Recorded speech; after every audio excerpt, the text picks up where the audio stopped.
So yeah, we're here with his Acura TL Type S. And go ahead and introduce yourself. I'm Armand. This is my car.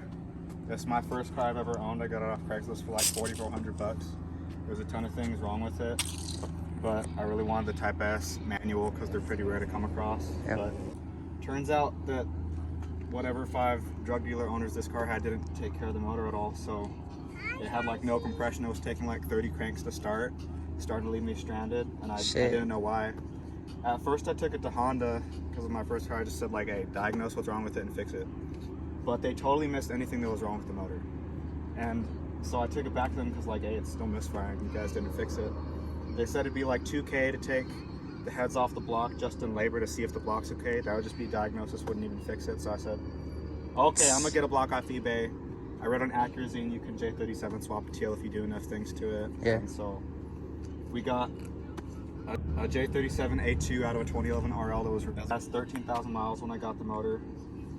Then just put like a lightweight flywheel, aftermarket clutch, did all the regular stuff you do to TLs to make them shift better.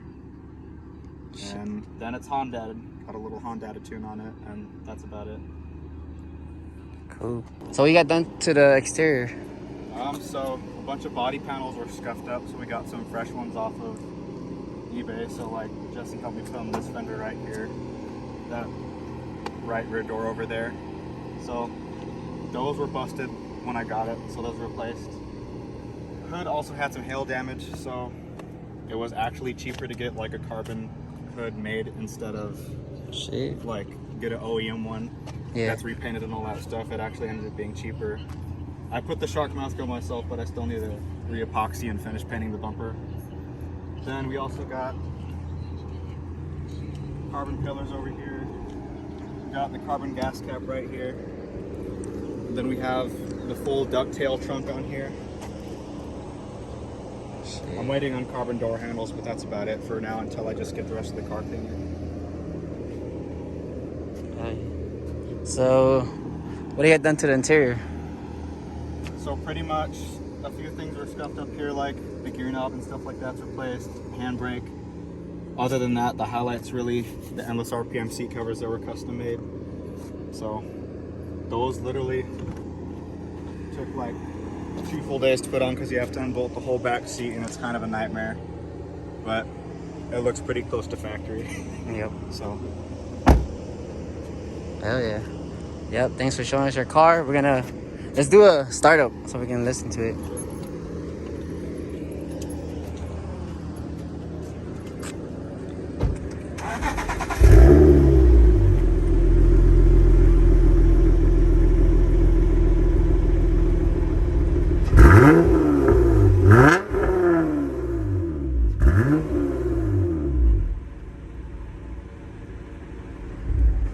So here's the thing, when you're learning about cars and you're just like ordering parts for a swap and everything like that. I saw P2R has a J-Series kit for like a Holley intake manifold. Personally, I'm not a big fan of how the J-Series stock intake manifold looks because it's just really blocky and just like not aesthetic in comparison. So I'm like, let me get the Holley on there. It was a big pain to get this thing on there because like the stock plate doesn't cover the power steering or clear it properly. So we had to like shave into the plate. We had to shave down part of the power steering pump. We did all this work to get it on there, and also the top bolts, they go in from the top, and then you have to have like Allen wrenches on the bottom through like a really tiny clearance. It's a pain to get on there. So we had a Holley intake manifold on there after a ton of work, and then a Takeda intake. That's how I got it tuned. And I didn't know this at the time, but all Honda J series are pretty much tuned with dual intake runners, so they change the length of the intake manifold.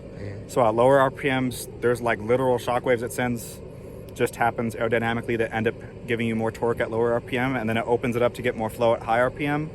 And so I just lost a bunch of low end torque after I got it tuned the first time. So then we swapped to the A4 manifold off of a newer TL, and then got it retuned that way, and then we got my torque back. Yeah.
quiet because we have stock intake and we still have catalytic converters. So. I know what that.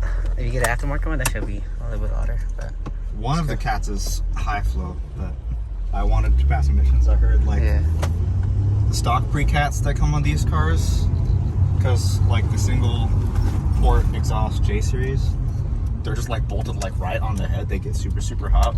I heard like all the aftermarket high flow cats that you can get for these will just go on like 10,000 miles because they're not made good enough for that kind of temperature. Yep. I want to get spherical bearings and stuff for the camper. Yeah, that'd be nice. But I have like spherical compliance bushings that I haven't been able to get installed yet. Yeah, so you have fun with this car, huh? It's just working. Just... I mean, it's my daily. Yeah. It's got pretty good power. It can handle really good for a 3,500 pound car. Yeah. So it's like fun in the mountains up here, you know? Yeah, there's that road I always take my Civic there too.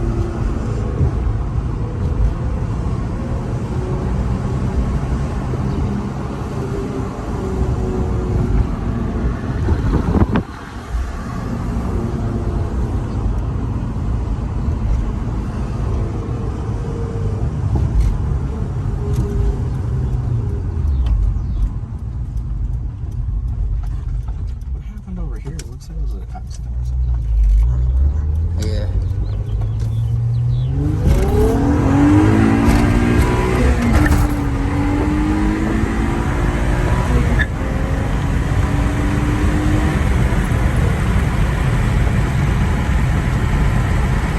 Hey, that shit moves. That's not bad. Just imagine that sea level where we make like an extra 60 horsepower. Hell yeah, man. Over here, it's tough. The elevation.